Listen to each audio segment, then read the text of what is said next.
क्या आपको अभ्यास की ताकत पता है? निरंतर अभ्यास से किसी भी बड़े से बड़े लक्ष्य को कैसे पाया जाता है। आज की ये प्रेरणादायक कहानी इसी को दर्शाती है। दोस्तों, बात है पुराने जमाने की। तब ना स्कूल होते थे और ना ही किताबों से भरी अलमारियां। बच्चे अपनी पढ़ाई के लिए गुरुकुल जाया करते थे। वहाँ बच्चे गुरुजी के आश्रम में रहते, रोजमर्रा के काम करते, गाय चराते, लकड़ियां बटोरते और साथ ही पढ़ाई भी किया करते थे। ऐसे ही एक कहानी है वरदराज की। वरदराज भी अपने गांव से गुरुकुल भेजा गया। जैसे बाकी बच्चे जाते थे, वो भी वहां पहुंचकर अपने बाकी साथियों में घुल मिल गया। सब साथ खेलते खाते, आश्रम का काम करते। लेकिन एक ही जगह थी जहां वरदराज अपने दोस्तों से बहुत पीछे था, और वो थी पढ़ाई। गुरुजी जो भी पढ़ाते, वरदराज की समझ में बहुत कम आता। अक्षर, श्लोक, अर्थ सब कुछ उसके लिए उलझे धागों जैसा था।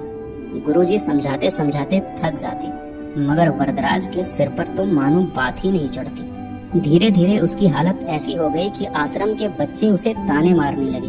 कोई उसे मंद बुद्धि कहता, कोई कहता तू तो कभी कुछ नहीं सीख पाएगा। वक्त बीतता गया, साल खत्म हुआ। उसके सारे साथी अगली कक्षा में चले गए, लेकिन वरदराज वहीं का वहीं रह गया, अकेला, उदास और टूटा हुआ। आखिरकार एक दिन गुरुजी ने भी हार मान ली। उन्होंने वरदराज को बुलाया और कहा, बेटा वरदराज, मैंने हर तरह से कोशिश कर ली, पर लगता है विद्या तुम्हारी किस्मत में नहीं है। तुम्हारा वक्त यहाँ बर्बाद हो रहा है। तुम घर चले जाओ और अपने माता पिता के काम में हाथ बटाओ, खेती बाड़ी करो, शायद वही तुम्हारे लिए सही रहेगा। गुरुजी की बात सुनकर वरदराज के दिल पर मानो पत्थर रख दिया गया हो। उसकी आंखें भर आई। उसने सोचा, शायद गुरुजी ठीक ही कहते हैं, पढ़ाई तो मेरे बस की बात नहीं। वो भारी कदमों से अपने गांव की ओर चल पड़ा। दोपहर का वक्त था, सूरज सिर पर आग बरसा रहा था। वरदराज को बहुत प्यास लगी। वह चारों तरफ देखने लगा, कहीं पानी मिल जाए। तभी उसने देखा थोड़ी दूर पर कुछ औरतें कुएं से पानी खींच रही थी। वह जल्दी जल्दी वहां पहुंच गया। कुएं के पास उसने देखा कि पत्थरों पर गहरे निशान पड़े हुए थे। उसे बड़ा अचरज हुआ। उसने एक औरत से पूछा, माता जी, ये पत्थर पर इतने गहरे निशान कैसे पड़ गए? क्या किसी ने इन्हें तराशा है? औरत ने हंसते हुए कहा, नहीं बेटे, इन्हें किसी ने नहीं तराशा। ये निशान तो इस रस्सी के रोज रोज कुएं में ऊपर नीचे आने जाने से बने हैं। देखो, ये रस्सी कितनी पतली और कोमल है, फिर भी रोज रोज के घिसने से इसने पत्थर में इतने गहरे निशान बना दिए।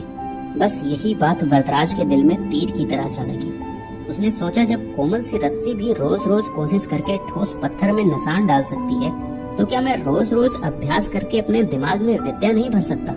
उसकी आंखों में नई चमक आ गई। अब वरदराज को यकीन हो चला था कि लगातार मेहनत से नामुमकिन भी मुमकिन हो जाता है।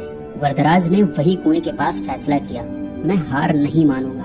मैं वापस जाऊंगा गुरुकुल और तब तक कोशिश करता रहूंगा जब तक सीख ना जाऊं। वो फौरन वापस गुरुकुल लौट गया। उसके लौटते ही सब हैरान रह गए। गुरुजी ने पूछा, बेटा वरदराज, तुम फिर क्यों लौट आए? वरदराज ने आत्मविश्वास से कहा, गुरुजी, मैंने रास्ते में एक कुआं देखा। वहाँ रस्सी के रोज रोज घिसने से पत्थर में निशान पड़ गए थे। तो मैंने सोचा कि अगर पत्थर पर निशान पड़ सकते हैं, तो लगातार अभ्यास से मेरे दिमाग पर भी विद्या की छाप जरूर पड़ सकती है। गुरुजी, मुझे एक मौका और दीजिए। मैं मेहनत करूंगा, रोज करूंगा और तब तक करूंगा जब तक सीख ना जाऊं। गुरुजी ने उसकी आंखों में एक अलग चमक देखी। उन्होंने कहा, वरदराज, यही तो असली विद्यार्थी की पहचान है, हार ना मानना। चलो फिर से शुरुआत करते हैं। इसके बाद वरदराज ने दिन रात एक कर दिया। सवेरे सबसे पहले उठता, गुरुजी के पास बैठता, सवाल पूछता, रटता, समझता, फिर भी गलती होती फिर पूछता। उसके साथी पहले उसे मंदबुद्धि कहते थे, वही अब उनकी लगन देखकर दंग रह गए। धीरे धीरे वरदराज की पढ़ाई में पकड़ मजबूत होने लगी। उसे श्लोक याद होते चले गए, व्याकरण की गुत्थियां सुलझने लगी। कुछ ही सालों में वरदराज, जो एक वक्त मंदबुद्धि कहलाता था, इतना बड़ा विद्वान बन गया कि उसकी ख्याति दूर दूर तक फैल गई। उसने संस्कृत व्याकरण की महान किताबें लिखी, लघु सिद्धांत कौमुदी, मध्यम सिद्धांत कौमुदी, सार सिद्धांत कौमुदी और गीवाण पद मंजरी। आज भी विद्वान उनके नाम का आदर करते हैं। दोस्तों, वरदराज की कहानी हमें एक बहुत बड़ी बात सिखाती है, अभ्यास से बड़ा कोई चमत्कार नहीं। कभी मत सोचो कि तुम किसी चीज में कमजोर हो। अगर वरदराज हार मान लेता तो शायद दुनिया कभी उसका नाम नहीं जानती, लेकिन उसने ठान लिया और कर दिखाया। इसीलिए याद रखना दोस्तों, मेहनत करो, रोज करो, धैर्य रखो और दुनिया को दिखा दो कि तुम क्या कर सकते हो। और अंत में मैं यही कहना चाहूंगा, किस्मत के भरोसे मत बैठो, मेहनत करो, फिर देखो पत्थर भी मोम की तरह पिघल जाएंगे।